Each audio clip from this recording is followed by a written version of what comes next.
சேலத்தில் வழக்கம் போல் பேருந்துகள் இயங்கக்கூடிய நிலையில் அண்ணா தொழிற்சங்கத்தை சேர்ந்தவர்கள் ஆங்காங்கு பேருந்து ஓட்டுநரிடம் வேலை நிறுத்தத்திற்கு ஆதரவை கேட்டு வருகின்றனர். விவரங்களை நேரான செய்தியாளர் கோகுல் தற்போது என்ன விதமான போராட்டம் சேலத்தில் முன்னெடுக்கப்பட்டது?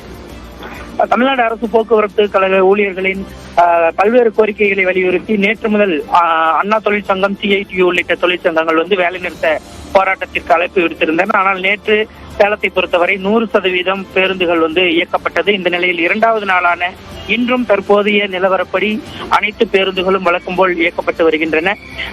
அண்ணா தொழிற்சங்கத்தை சார்ந்தவர்கள் ஆங்காங்கு பேருந்துகளை வழிமறித்து ஓட்டுநரிடம் இந்த வேலைநிறுத்த போராட்டத்திற்கு ஆதரவு கோரி வருகிறார்கள். இதனால் காவல்துறையினரும் தீவிர கண்காணிப்பு பணியில் ஈடுபட்டு வருகிறார்கள். அதிமுக அந்த அண்ணா தொழிற்சங்கத்தை சார்ந்தவர்கள் எங்கு கூடுகிறார்களோ அங்கு உடனடியாக காவல்துறையினர் சம்பவ இடத்திற்கு சென்று பேருந்துகளை வழிமறிக்க கூடாது, ஓட்டுநர்களை மிரட்டக்கூடாது என வலியுறுத்தி வருகிறார்கள். அண்ணா தொழிற்சங்கத்தை சார்ந்தவர்களும் நாங்கள் எங்களுடைய போராட்டத்திற்கு ஆதரவு மட்டுமே கோருகிறோம் என்று ஆங்காங்கு பேருந்து ஓட்டுநர்களிடம் தற்போது ஆதரவு கேட்டு வருகிறார்கள். வழக்கம் போல் பேருந்துகள் சேலத்தை பொறுத்தவரை இயங்கி வருகிறது. தேவபிரியன். நன்றி கோகுல்.